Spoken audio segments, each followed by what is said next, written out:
그러니까 이재명 대표 수사의 시작이 불법이었어요. 이거는 근데 만약에 죄송한 말씀이지만 윤석열 대통령께서 계속 집권을 하고 계셨으면 말 못했을 겁니다. 무서워서. 본인은 그치 당연. 그건 이제 다 거짓말입니다. 그건 다 만들어진 얘기입니다. 거의 한 뭐 법원 판결에 나와 있는 내용의 한 70% 이상이 거짓말입니다. 이재명 같은 사람 정치하면 안 된다. 아, 그렇게도 얘기했어요? 해놓고 그렇게 얘기를 했어요. 구속시켜야 된다고? 검사가요? 네. 검사가. 네. 그러니까 이재명 정치하면 우리 변호사님 수사하던 검사가 이재명 구속시켜야 된다. 그 사람 정치하면 제가 안 돼. 20명 넘는 분한테 내가 그 사람을 지켜보면서 얼마나 많이 해봤겠어요. 트라이를. 아유 씨알도 안 돼. 는 이렇게 대답을 했습니다. 환자를 치료하는 의사의 치료 방법에 비유를 했던 사실은 맞다. 그리고 아이를 못 본 지 오래된 것 같아서 인도주의적 견지에서 사진을 보여줬다. 애를 갈라서 장기를 다 꺼낼 수도 있고 환부만 도려낼 수도 있다 하면서 애들 사진 보여주셨고 애들 봐야 하지 않겠냐. 우리 목표는 하나다. 잘 생각해봐라. 제 입장에선 위축될 수밖에 없는 그런 상황이었습니다. 경 조사할 때 차규근 의원이 정일권 검사가 밤에 와가지고 아이 사진들 보여주면서 인도적 견제 사진 보여줬다 그렇게 말했는데 그때 했다는 얘기가 이제 배를 갈라 장기를 꺼낼 수도 있고 환부를 도낼 수도 이 얘기 했다는 거잖아요. 네 그렇습니다. 예, 애들 봐야 하지 않냐 우리 목표는 하나다 이런 얘기 했다는 거고. 네 그때 그 얘기를 듣고 무너지지 않으셨어요? 그때 무너졌죠. 예 그때 아이들 사진 보고 진짜 펑펑 울었습니다. 예. 근데 겁나더라고요, 진짜. 검사님이 그렇게 얘기를 하시니까. 그래서 하여튼 뭐 구치감에 내려가서도 잠을 못 자고 계속 울었습니다. 거기 이제 그런 적은 처음이라고 하니까 그런 일 그것도 몰랐습니다. 전 몰랐습니다. 그런 일 겪어본 사람은 아무도 없는데 근데 잠깐 갔다가 거기서 계속 대기하고 2박 3일 있는데 새벽에 와가지고 아이 사진을 보여줬다는 거잖아요, 지금. 네, 그렇습니다. 그러면서 아이 봐야지. 네. 너무 여기 잔인하고 무서워 진짜. 여기 계속 있을 거냐? 나가서 애들 봐야 되지 않겠냐? 이렇게 얘기를 하시더라고요. 그래서 뭐 이제 어떤 의미로 얘기를 하시는지는 이해하니까 그때는 이제 진술 거부를 하고 있는 상황이었고 그래서 그때 무너졌죠. 그래서 그리고 이제 지인들 다 기소할 거다. 뭐 이런 얘기들 하시고 이제 그래서 뭐 어떤 표현이 적절한지는 모르겠지만 검찰 수사 방향의 협조 이제 이렇게 하게 된 거죠. 예. 원래 처음에 제가 이분이 검찰에 적극 협조하기 전에 만났었어요. 접견을 갔었어요.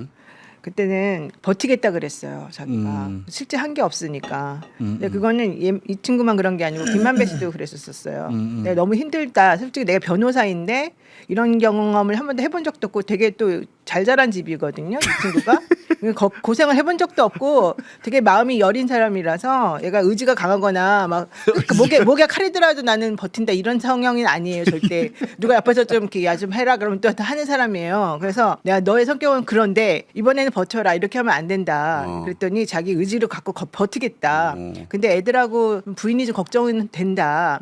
그래도 이제 검사가 협조 잘해주면 괜찮다고 했으니까 그거 믿고 내가 들어왔는데 잘한다 그래서 내가 야 윤석열하고 이재명하고가 지금 이렇게 있는데 너한테 그러면 저쪽에서 이렇게 하라고 하지 않겠냐 그랬더니 그래도 제가 그런 사실이 없으니까 제가 열심히 하겠습니다. 남 변호사가 좀 그 얘기를 좀 그래놓고 남 변호사 얘기를 좀 우리가 좀 잠깐만 기다려봐. 그래놓고는 바뀌었어. 바뀌었어. 그래놓고 넘어갔어. 넘어갈 수밖에 없는 상황을. 본인이 뭐 그 얘기를 한번 좀 그 과정을 한번 좀 얘기를 좀 어떻게 들어봤으면 넘어가는지. 그러니까 처음에 미국에 계셨을 때 네. 귀국을 하셨잖아요. 네. 그러니까 JTBC 인터뷰 있습니까? 그거 잠깐 먼저 봅시다.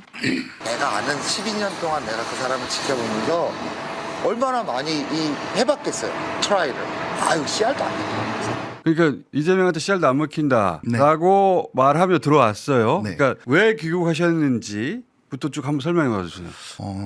미국에 이제 시끄러워지고 나서 저는 이제 뭐 관련이 없다. 나는 이 사업을 해서 이제 빠진 지가 한참 됐다 해갖고 이제 미국으로 갔었는데 그 당시 수사팀하고 친한 변호사님이 전화가 오셔서 뭐 대선 국면에서 이제 이게 시끄러워졌으니 당시에 뭐 김만배 회장님 뭐 그다음에 유동규 본부장 뭐 몇 명만 이제 구속을 해서 사건을 정리하려고 방향을 잡았다. 그러니까 좀 들어와서 협조를 해줘라. 남욱 변호사는 당신은 참고인 정도지. 그렇게 처음에 타겟은 김만배 유동규다 이렇게 얘기한 거네요 처음에. 네. 그리고 당시에 이제 기자분들이 미국에 있는 집 앞에 와갖고 계속 상주를 하셔서 애들이 2주 넘게 학교를 못 갔습니다. 아하. 그러니까 이제 집사람이 좀 들어가서 당신이 해결을 해야 되지 않겠냐. 아. 그래서 들어왔고 뭐 그 당시에 잘 아시겠지만 뭐 대장동 그분 막 이러면서 시끄러웠고 그때 뭐 저는 그런 얘기를 들은 사실이 없는데 그 JTBC 기자분이 공항에서 그런 얘기를 하시길래 이제 있던 얘기를 하고 이제 들어왔는데 그런 와서 얘기 하길래 뭐 씨알도 안 먹힌다라고 얘기를 했던 거고. 그렇죠. JTBC가 예, 뭐 제가 경험한 얘기들을 드렸고 그러고 나서 이제 들어와서 검찰 조사를 받았는데 받는 과정에서 이제 갑자기 제가 주범으로 아. 된 거죠. 들어오고 나서 속았네 말하자면. 저는 속았다고 생각합니다. 속았네. 근데 저 JTBC 인터뷰, 그러니까 이재명은 씨알도 안 먹혀요. 저게 나중에 어떻게 둔갑이 되냐면 검찰에서 이제 저희 언론인들 수사를 위해서 김만배가 시켜가지고 이재명은 빼주고 윤석열한테, 그러니까 대장동 그분은 이재명이 아니고 윤석열이야. 윤석열이다. 김만배 지시에 따라서 저 인터뷰를 했다라고 진술을 하잖아요. 나중에. 네 맞습니다. 근데 그게 사실관계가 어떻게 됩니까? 그건 이제 다 거짓말입니다. 그건 다 만들어진 얘기입니다. 그러니까 이건 만든 걸 본인이 만든 거예요? 아니면 아니 검찰이? 그건 아닙니다. 그러니까 이제 그 거짓말들이 어떻게 만들어져 하는지 좀 설명해 주세요. 이제 일단 뭐- 물어줬어요. 네. 이제 버티다가 그 구치감에 넣어놓고 2박 3일 동안 밤새게 한 다음에 아이들 사진 보면서 아이들 다시 봐야지. 어? 네. 우리가 장기를 꺼낼 수도 있어. 협박이지. 그리고 이제 저는 그렇게 느꼈습니다. 그리고 그 주변인들 다 구속한다고 하고 가족도 괴롭힌다고 하니까 그리고 그래서 울면서 물어줬어요. 그런 다음에 이제 협조하는 과정이 있을 거 아닙니까? 네. 근데 무슨 설계도 같은 게 있을 거 아니에요. 어떤 식으로 진행이 되는 거예요? 그 다음 이제 진행된 일이 김만배 회장님하고 저하고 이간질. 이제 2015년도 수원 사건 때 예. 제가 이제 구속된 적이 있었는데 네. 그때 김만배 회장님께서 뭐 여러 가지를 도와주셨는데 이제 담당 검사님이 그러시더라고요. 네가 잘못 알고 있다. 그 당시에 너가 구속된 건 김만배가 작업해서 그런 거야. 아. 네. 그러면서 이제 그때 저를 구속시켰던 검사님 네. 이름을 언급하면서 내가 그 형이랑 친한데 내가 다 들었다. 우리가 다 확인한 거다. 뭐 이렇게까지 얘기를 하시면서 이제 김만배 회장님하고 저를 갈라놨고. 그게 김만배 씨도 그렇게 작업했는데 안 넘어오니까 그러면 김만배는 버리고 그렇죠. 그 김만배하고 멀어지게 한 다음에 남우 변호사를 넘어가게 하려고 한 이게 거구나. 이제 이렇지 않습니까? 지금 구도를 보면 유동규 본부장이 얘기를 하고 일단 뭐 제일 먼저 넘어간 것 예, 같고. 그 얘기의 대부분이 이제 거의 사실과 아닌 얘기들이 거의 한 뭐 법원 판결에 나와 있는 내용의 한 70% 이상이 거짓말입니다. 만들어진 얘기고 말씀을 드리겠지만 그러고 나서 유동규 본부장 얘기를 보강할 사람이 필요하잖아요. 그렇죠. 근데 가장 가깝게 얘기하셨던 분이 김만배 회장님인데 김만배 회장님은 뭐 그런 사실이 없다고 버티고 계시고 이제 그 다음 가까웠던 사람이 저니까. 네. 그러니까 이제 저를 설득해야 되는데 전 잘 모르는 일이다. 나는 그거 관여하지 않았다 하니까 일단 김만배 회장님하고 저를 이간질 시켜서 김만배 회장님을 공격하게 하고 유동규 본부장의 진술을 보강하게 하고 이렇게 해서 수사가 일단 둘이 가까운 것 같고 신뢰가 있는 것 같으니까 떨어뜨려 놔야 돼. 그렇죠. 그래서 이제 이간질을 시작했어요. 네. 자, 그 다음 단계는 뭡니까? 그리고 나서는 유동규 본부장 이게 이제 처음에 유동규 본부장도 제가 그때 듣기로 이기 수사팀에서 처음에 검사가 30년 구형한다고 했대요. 그리고 협박을 했다 하더라고요. 유동규 씨한테 협조 안 하면 30년이야? 30년 구형한다고 해서 하다가 이제 뭐 어떤 계기가 있었는지는 모르겠지만 본인은 뭐 변호사 얘기를 하시는데 뭐 저희들이 알기로는 그건 아니고 어쨌든 근데 유동규 씨도 어떤 계기로 넘어갔어. 네. 예. 그러고 나서 뭐 유동규 본부장은 피자 사주고 우리는 밑에 내려가서 밥 먹으라 그러고 예, 내가 연어 김만배는 계속 구속되고. 저희는 다 원래 그러면 안 되거든요. 근데 뭐 먹고 싶은 거 다 사주고 뭐 이랬다 하더라고요.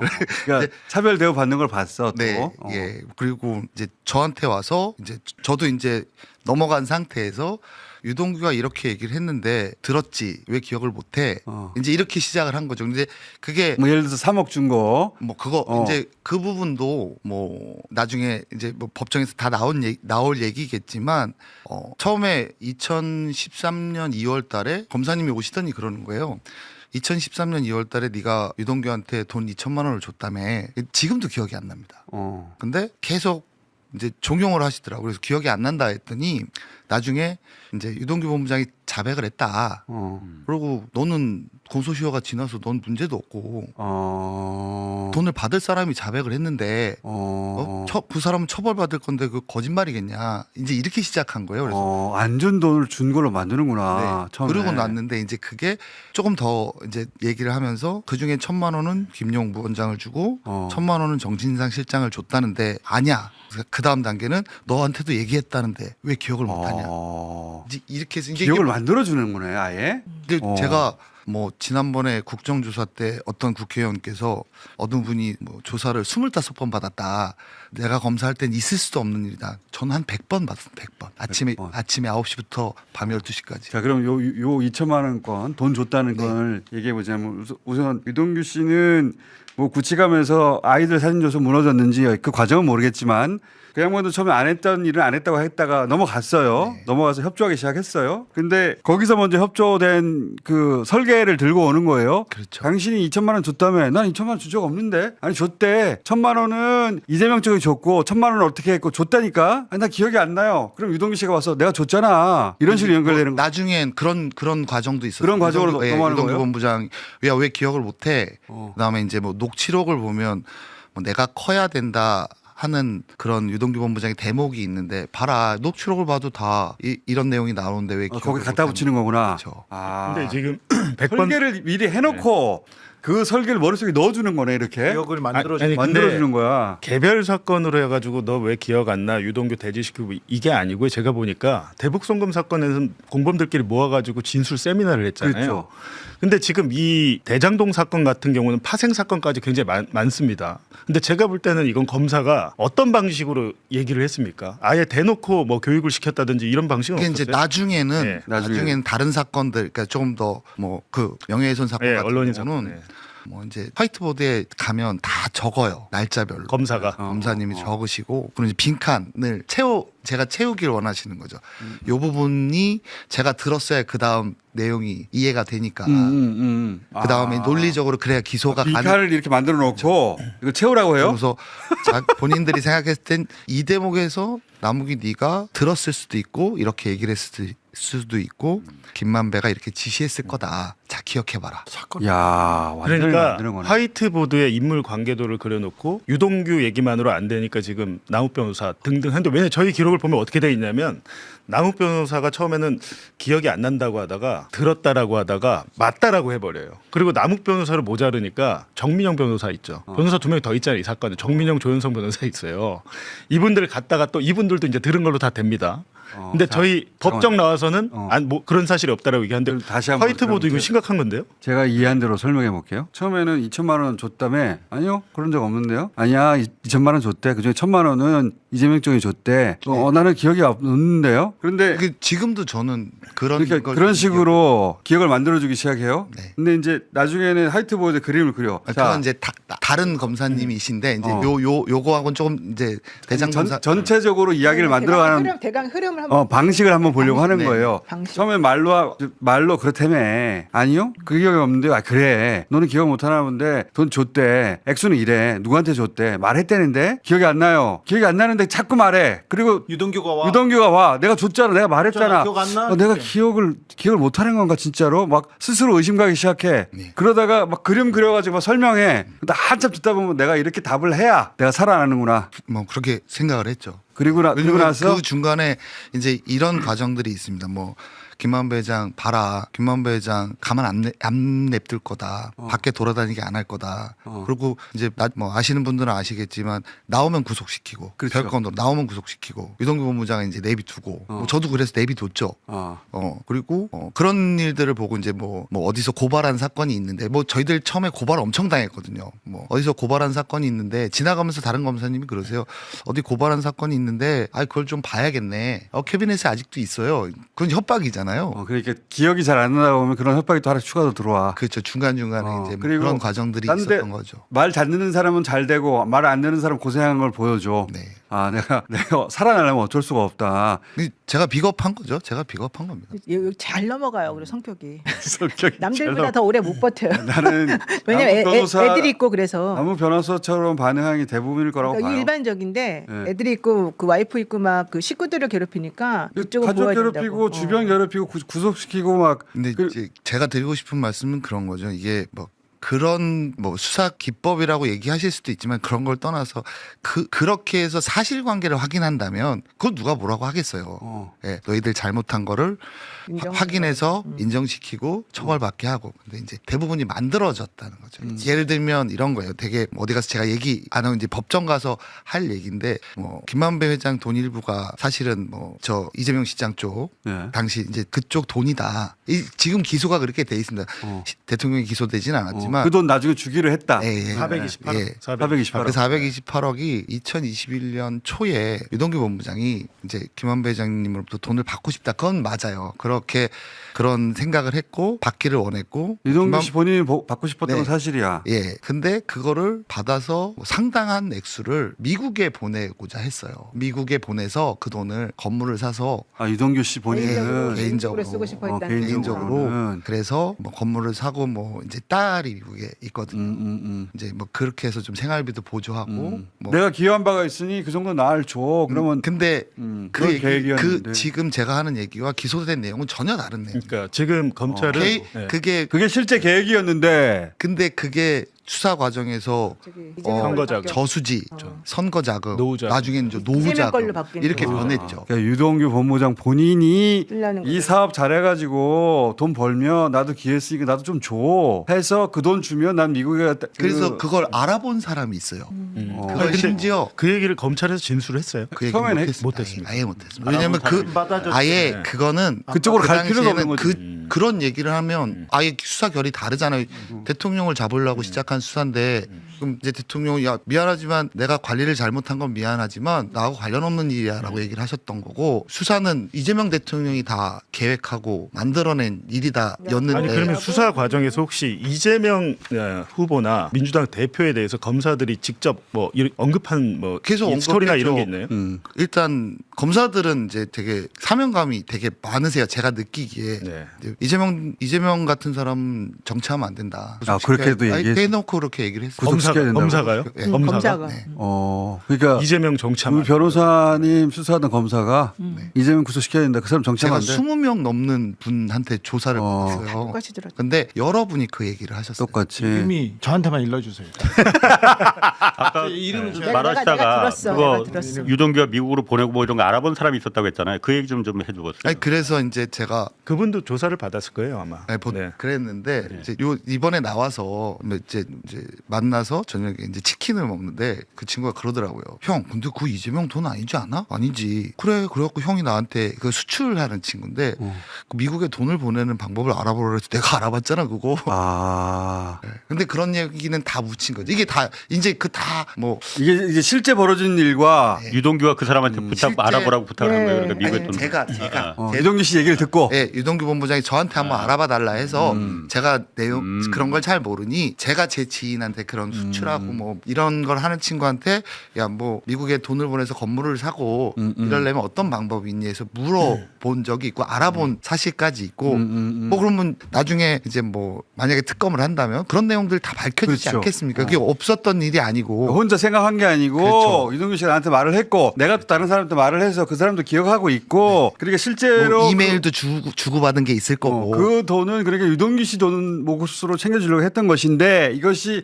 이재명 돈으로 둔갑해버린 거죠. 그렇죠. 아니 포인트는 유동규 입장에서는 내가 받기로 한 게 그럼 내가 덤태기를 쓰는데 나는 배달자야. 저는 중간에 있는 브로커일 뿐입니다. 이렇게 된 거죠. 그렇죠. 뭐 한참 시끄러웠던 저수지다. 뭐 이런 내용들은 사실은 일반 국민들이 잘 모르시겠지만 그거는 일반 사람들이 쓰는 용어가 아닙니다. 그거는 우리들이 네. 기자들이나 여기 이명박도 검사들이 수사하는 사람들이 쓰는 네. 용어예요. 근데 한 번도 들어본 적이 없는데 저수지란 용어를. 뭐 이제 이기 수사팀은 한참 수사 과정에서 그 얘기가 나왔고 어느 날 저한테 와서 묻더라고요. 이 얘기를 들었냐? 당연히 못 들었죠. 근데 이제 나중에 이제 그 얘기를 들은 것 같다라는 답을 하지 않으면 수사가 안 끝나요. 아이고. 네, 그래서 이제 그럼 나도 들은 것 같다. 이제 그게 이제 결국. 팩트가 돼서 처음에는 못 들었어요. 그런 돈 준 적 없어요. 아니야. 잘 생각해봐. 이동규가 줬대. 줬대니까 얼마야. 누구한테 줬대는데 아니 기억이 안 나요. 그러다가- 유동규 씨가 와 내가 줬잖아. 왜 기억 못해. 검사가 옆에서 너 줬다는데 왜 기억 못해. 줬나? 그런 것도 같아. 그런 것도 같다. 그런 생각도 들 법도 하지만 더 나아가서는 여기서는 내가 줬다고 협조하고 해야 이 고통에서 벗어나고 그리고 그렇게 협조한 사람들은 저렇게 풀려나가고 협조 안 하는 김만배는 5번 영장 발부되는 거 봐라. 그리고 이거 안 하면 내 가족 괴롭힐 거 아니야. 그리고 내 지인들도 다 딸려가잖아. 나 하나 눈 감고 눈 감고 말하면 돼. 이렇게 점점 넘어가는 거죠. 그렇죠. 그러면서 기억 못하는 거 안 일어난 일이니까 기억할 수가 없지. 네. 그러니까 기억을 만들어주기 위해서 화이트보드에 막 쓴다는 거 아니에요. 나중에는 그런 네, 나중에는 수사를 이걸 받았습니다. 머릿속에 집어넣으려고. 네. 아니 근데 와, 이게 진짜 사실이면은 나쁜 대북 송금 사건보다 훨씬 심각한 거예요. 그거는 세미나를 시켜줬지만 그렇지. 이건 검사가 교육을 강의를 해준 거잖아요. 자기들이 그림 다 네. 그려놓고 이건 정말 심각한 건데 그 옛날에 한명숙 총리한테 그때 그 재소자들하고 같이 해가지고 교육시켰다는 거 그렇죠. 그거랑 똑같은 거예요. 그거는 이제 뭐의 위증 교사일 뭐 위증 뿐인데. 교사할 때하고 네. 똑같은 거예요. 그 부분도 좀 얘기를 해봐주세요. 그러니까 어쨌든 지금 진술이 어쨌든 남 변호사 진술이 계속 바뀌었다고 지금 검찰에서는 주장하고 있잖아요. 그리고 최근에 어쨌든 유동규하고 전화 통화한 거, 유동규 전화 녹취한 거 그것도 보면은 어쨌든 이상하게 들리긴 들려요. 그 부분은 네. 어떻게 된 건지 한번 좀 설명해 봐요. 바뀌었다고 이제 그렇게 얘기를 하시는데 제가 법정에서도 그 얘기를 했는데 그 초기에 수사를 받다가 이기 수사팀 때 이제 진술을 바꾸고 나서 뭐 결이 틀린 건 없습니다. 제 기록을 보시면 결이 틀린 건 거의 없고 결이 바뀐 건 이제 처음에는 이재명 대통령에 대한 수사를 한 그게 내용이 없었기 때문에 이기 수사팀으로 넘어오면서 결국은 다 이재명 대통령이 시키거나 지시한 거 아니냐. 이제 이 얘기를 제가 많이 했죠. 많이 물어봤으니까. 다만 이제 지금 바뀌어 있는 거는 정진상 부원장과 정진상 실장과 김용 부원장한테 돈이 간 걸 알고 있냐. 제가 이기 수사팀 때는 그게 2014년 뭐 13년 때부터 들었다. 이렇게 진술을 했었고 지금은 사실은 그건 아니다. 그거는 이제 수사 과정에서 다 뭐 제가 아니라는 알기로는 일부 만들어진 얘기일 것 같고 그런 부분도 실제 있고 그때 다 들은 얘기를 했던 거기 때문에 지금은 이게 팩트라고 말씀을 드리는 거다. 뭐 이렇게 제가 완전히 뭐 사건 뭐 얘기를 뒤집었다거나 그러는데 뭐 보시면 그런 건 없고 요지는 그거네요. 예, 그러니까 돈 줬다는 것도 조금 전에 말한 그런 과정을 통해서 네. 만들어진 진술이라는 요지로 말씀하신 거네요. 네. 그리고 좀 전에 여쭤보신 것처럼 2023년 4월 달 녹취로 전 이제 그런 게 있는지 몰랐는데 예. 이제 그거를 유동규 본부장께서 녹음을 하셨더라고요. 예. 이제 그 당시가 이제 제가 가장 사실은 협조를 하고 있을 때고 그리고 또 저는 최초에 제가 주범이 됐던 부분이 억울했는데 이제 그 부분을 유동규 본부장께서 그 부분은 또 나무긴 뭐 빠진 게 맞다 뭐 이런 얘기를 검사들하고 유동규 본부장이 또 저한테 뭐 사실대로 얘기를 해준 부분이 있었어요. 그러면서 검사들이 아니 이 대장동 사건과 관련해서 유동규 본부장이랑 좀 얘기를 해봐라. 이제 그렇게 여러 차례 얘기를 했고 제가 이제 통화가 부적절할 것 같아서 통화를 안 하고 있었는데 또 뭐 정민용 변호사가 또 전화 와서 형 동규 형이 좀 통화를 해보래. 그래서 이제 전화를 했는데 그게 다 녹음이 돼 있었고 그런 내용들은 이제 좀 전에 말씀드린 것처럼 제가 그 유동규 본부장의 얘기에 호응하거나 그 당시 수사받은 결대로 대화하는 내용들이 다 녹음돼 있더라고요. 뭐 그렇게 된 건데 뭐 신빙성 뭐 상대방은 그걸 가지고 말씀을 하시겠지만 어쨌든 법정이나 어디 가서 그 부분에 대한 뭐 명확한 해명이나 뭐 설명을 할 수 있습니다. 유동규 본부장은 그러니까 이제 봐라 녹취도 있다는 식으로 네. 하기 위해서 의도적으로 그렇게 말하고 네. 그때는 이 검찰에 협조할 때여서 거기에 장단을 맞춰주고 그런 녹취가 있다는 거네요. 말하자면. 그렇죠. 이제 그 결에 따라서 그 결에 이제 따라서. 매일 가서 수사를 받으니까 이제 바보 아니면 다 외우거든요. 외운 근데 대로. 그 내용대로 이제 통화를 한 내용들입니다. 그게 아니 근데 그거에 대해서 검사가 공범관계고 둘 다 석방된 상태잖아요. 접촉 금지 보석 조건에 있었을 텐데 저희는 혹시 검사가 보석 조건은 그러니까 아까 없었지만 얘기하시기를 검사가 통화해도 된다라고 그랬어요? 네. 검사가요? 그거는 검사가 전화해보라고 했습니까? 네. 통화 자꾸 제가 네. 뭐 통화하자 그러고 이래요. 그랬더니 왜 통화해 보세요? 왜요? 검사가 시킨 거 그러니까 녹음을 통화해보라고 시키면 매우 강력히 의심되네. 유동규라고 근데 유동규랑 만약에 해보라고. 그 통화를 일부러 검사 지시로 한 거라면 법정 가서 말을 바꿀까봐 지금 물증을 남겨놓고 그렇게 그렇지. 모의를 한 걸로 보이는데 그렇게 검사가 혹시 의심되죠. 법정 가서 증언에 대해서 뭐 코치하거나 얘기한 게 있나요? 검사가 법정 가서 뭐 아니, 바꾸면 안 이제 된다. 이런 일이 있었어요. 아까 다시 돌아가면 잠깐만 여기까지 정리하자면 중간에 듣는 분들 있을 수 있으니까 처음에 없는 기억을 만들어줍니다. 너 돈 받았대. 나중에 이제 유동규 씨가 와가지고 내가 줬잖아. 그리고 나중에 또 화이트보드 해가지고 이제 만들어요. 그래서 넘어가. 갔어요. 그리고 이제 풀려났어요. 협조해줬으니까. 그러니까 혹시 법정에 가서 또 다른 얘기 할까봐 이제 녹취도 하나 만들어놔. 그런 단계까지 온 거예요. 근데 그건 몰랐습니다. 뭐 녹취를 만든지 몰랐지만 뭐 그 얘기를 한 그런 건 식으로 사실 우리는 그렇죠. 네, 그 우리는 얘기를 의심되죠. 네. 검사 입장에서야 또 풀려 나가서 딴소리 하는 할 수 거, 있으니까. 딴소리 하는 거 아니야? 사람들이 그러니까 와가지고 자기랑 협조하는 유동규하고 통화해봐라. 그리고 그러니까. 유동규는 얘한테 말도 안 하고 녹음을 해버리고. 유동규 씨가 유도를 하고. 녹음한 것이 검찰이 시킨 것인지 우리는 본인 생각에 그건 모르겠어요. 그건 모르겠으나 목적은 나중에 그 남욱 변호사가 지금 마음이 같은 바뀌어가지고 상황이 될까봐 마음이 그런 거 아니냐는 생각을 바뀌어가지고 하는 거죠. 진실을 말할까봐 그러면 이제 자기만 거짓말쟁이가 되니까. 그래서 원래는 전화를 안 하려고 그랬는데 유동규한테 검사가 해봐라만 했으면 안 했을 텐데 정민용 변호사가 또 중간에 와가지고 연락해봐라 또 이렇게 되는 거야. 유동규뿐만이 그러니까 아니라. 검찰의 걱정은 그거였겠지. 사실 유동규 씨 주장을 백업할 사람은 남욱 변호사밖에 없잖아, 사실은. 그렇지. 맞습니다. 진술밖에 없으니까 이 사람이 넘어가면 안 되잖아. 여기가 너무 무너지죠. 그러니까 3인성호에서 쌍방울 김성태 회장 뒷받침하려고 계속 회유했던 것처럼 부원장을 마찬가지 아니에요, 이것도. 그래서 유동규하고 통화를 하게 됐지. 원래는 안 하려고 하다가 정민용이 중간에서 해봐요 좀 해가지고 결국 했는데 그 내용이 그 통화 이제 녹음으로 남아 녹음이 있죠. 돼 있고 아마 이번 주 금요일 날 증거로 법정에 재판에서. 가면 제가 이제 증언을 할 주권에 건데 대해서. 뭐 같은 얘기입니다. 예. 그러니까 그 녹음 내용이 그 유동규가 녹음한 내용이 지금 검찰에서 주장하는 거는 일기 수사팀이 대장동 일기 수사팀이 그림을 그려놓고 더 이상 진도를 안 나가고 딱 여기까지만 하기로 했다. 그걸 남 변호사님이 얘기를 했잖아요. 그 부분이 그러니까 어떻게 된 건지 그거는 그냥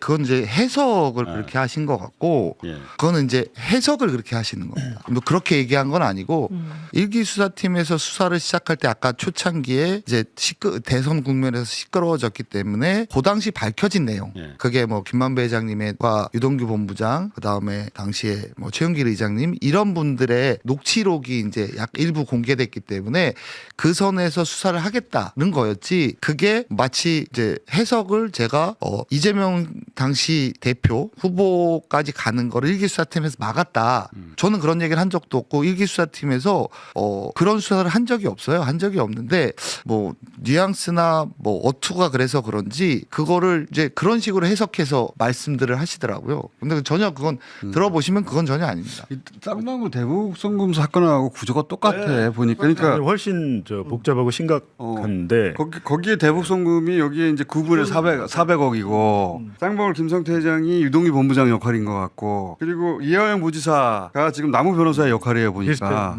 비슷한 역할이에요 지금. 그런 구조로 진술만 있는데 돈이 있고 진술만 있는데 그거를 이제 뒤집어 씌운 거 아닙니까? 네, 그리고 남욱 변호사 저희 사건은 그건 예를 들어 428억이 저쪽 뭐 그분 돈이냐 그건 완전 사실이 아닌데 완전 사실이 아닌데 네, 그렇게 만들어 가려고 한 거잖아요. 그렇게 만들어져서 기소가 됐죠. 그래서 이하영 부지사가 한번 넘어갔다가 돌아온 것처럼 남욱 변호사 넘어갔다가 어떻게 돌아오신 거예요? 이하영 부지사는 부인이 정신 차려 이하영 해가지고 돌아온 계기가 있었는데 본인도 어떤 심리적인 계기가 있었을 거 아니에요.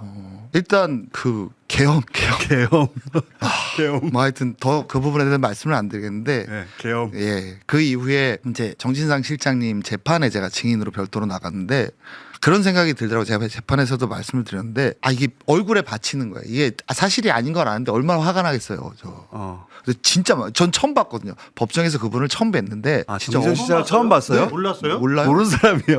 진짜 말도 안 된다. 뭐 얼굴도 못 본 사람한테 법정에서 봤다고요? 돈을 줬다는 거야? 법정에서 처음 봤어요. 돈 다 준 거 그 전에 아니에요? 몰랐대. 정진상, 김용 다 몰랐대. 김용 부원장님은 2000 선거 때 한번 악수한 적 한 번 있습니다. 그 2014년 선거 때 악수? 예, 예. 그거 말고는 몰랐대. 저는 처음 봤어요. 본 적도 없어요? 네, 처음 봤는데 패밀리 아니었어요?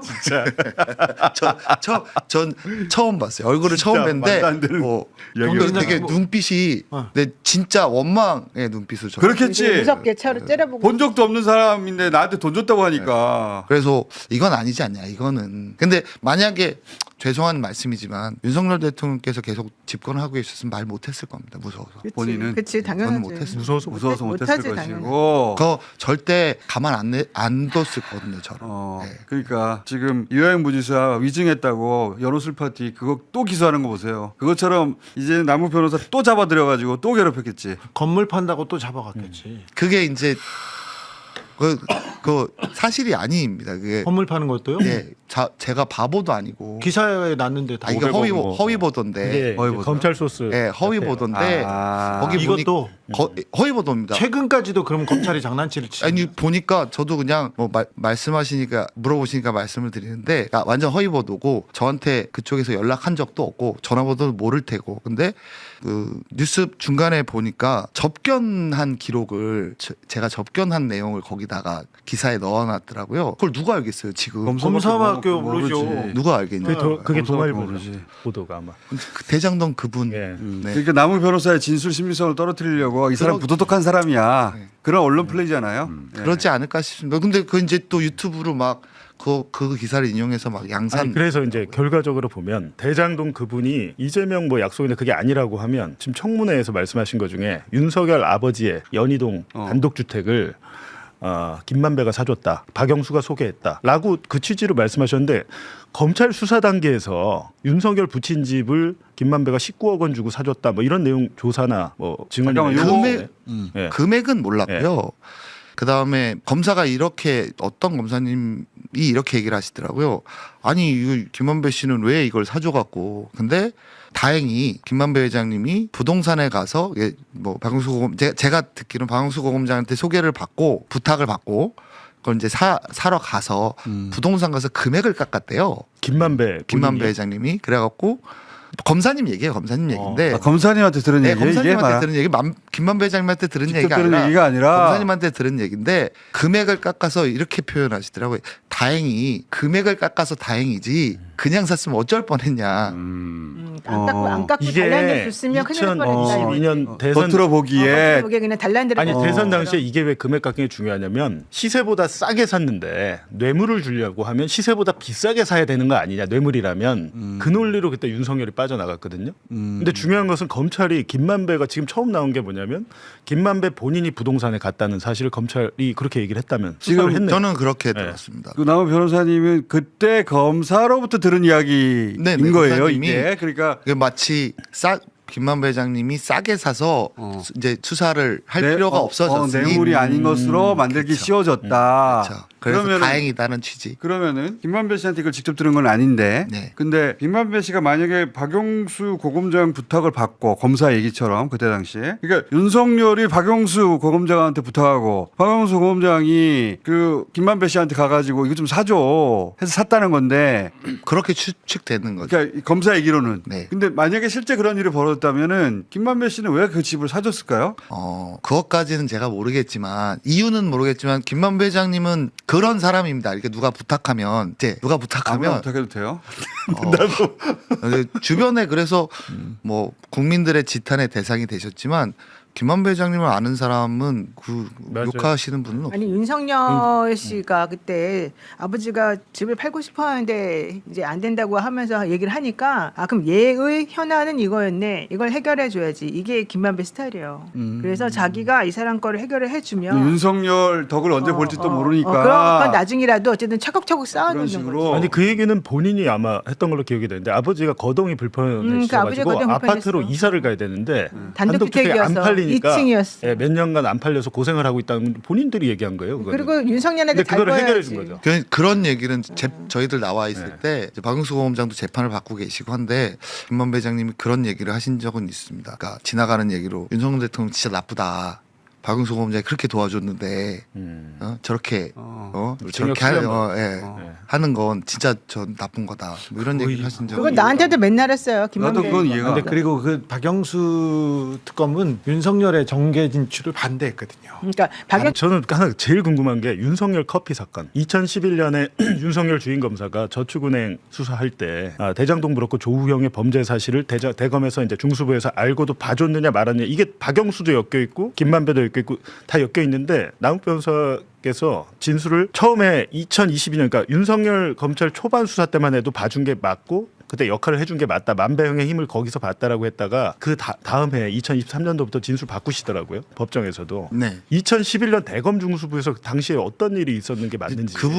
제가 알고 있는 팩트는 그렇습니다. 이제 2011년도에 부산저축은행 사건이 터지고 조호영 대표가 이제 겁이 나서 김만배 회장님을 소개받고 김만배 회장님을 통해서 박영수 검장을 소개받았는데 그때 이제 상담한 내용이 뭐 알고 계신 이제 뭐 20억 3천만 원 받은 그 알선 수재에 관련된 내용들을 상의를 했고 그리고 나서 대검 수사를 실제 받았는데 조호영한테는 이제 아예 그런 내용을 묻지 않고 그 다음에 묻지 않았다고 계속 얘기를 하더라고요. 네, 본인은 묻지 않았다고 얘기를 하는데 뭐 제가 내용은 모르겠지만 어쨌든 대검 중수부에서 그걸 수사하지 않았고 그리고 나중에는 뭐 그 밑에 계신 모 검사님이 커피를 타주셨고 뭐 이랬다는 얘기를 이제 그 당시에 들었고 그 당시에 들으신 거예요. 예, 그 당시에 들었고 결국은 그래서 아무 문제 없이 조호영 대표는 이제 끝이 난 사건이고.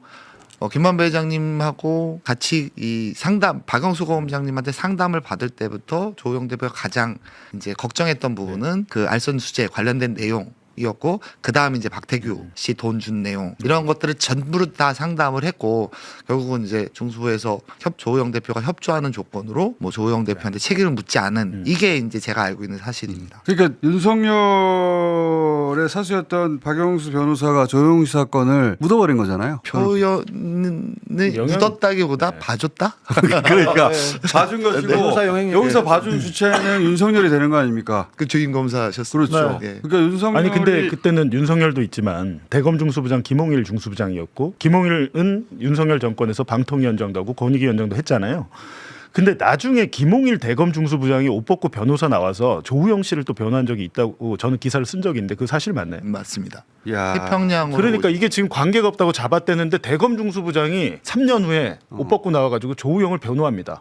그러니까 다 한통속이네. 그래서 도덕성이 하나도 2014년 말 15년 초에 다시 이제 조호영 대표가 수사를 받을 때 경찰 이제 네. 수원지검에서 수사를 받을 때 그때 김홍일 검장께서 아마 변론을 하신 걸로 알고 있는데 검찰에 수원지검에 가서 이제 조사를 받고 와서 이제 조호영 대표가 울상이 돼 있으니까 김만배 회장님이 그러셨어요. 야 2011년도에 다 플리바게닝 한 건데 실질적으로 가서 얘기해라. 말이 되냐고 다 봐주기로 한 건데 왜 이제 와서 수사를 하냐.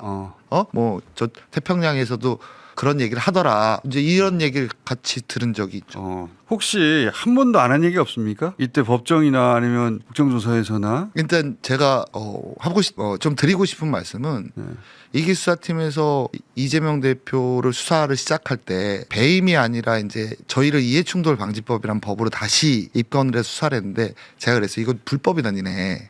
이거는 변호사 아니어도 대학교 2학년이면 배우는 건데 이거 공소시효 지난 걸 가지고 그래야 이제 공소시효 지난 사건을 끌고 와서 이제 저희를 수사시키면서 그래야 저희가 피의자로 입건이 되고 그래야 이제 저희들한테 진술을 받을 거고 그게 이제 이재명 대표가 시켰지. 이제 이거 자체가 처음부터 불법이다. 그랬더니 자기들은 아니라는 거예요. 자기들 검토 다 했대. 나중에 니네 이거 무죄 날 거다. 근데 저희 다 무죄 났거든요. 그러니까 이재명 대표 수사의 시작이 불법이었어요. 그러면 지금 뭐 이제 어느 분들이 그런 얘기를 하시는데 재판 가서 무죄 받으면 되지. 이렇게들 그냥 뭐 어떻게 보면 무책임하게. 그렇지. 남의 얘기라고 그렇게 얘기하시는데 저 5년 동안 아무것도 못 하고 있습니다. 심지어 뭐 다른 분들 이제 다 묶여서 아무것도 못 하고 이제 돈을 빌릴 때도 없을 정도로 다들 그렇게들 사세요. 변호사 비용에 막.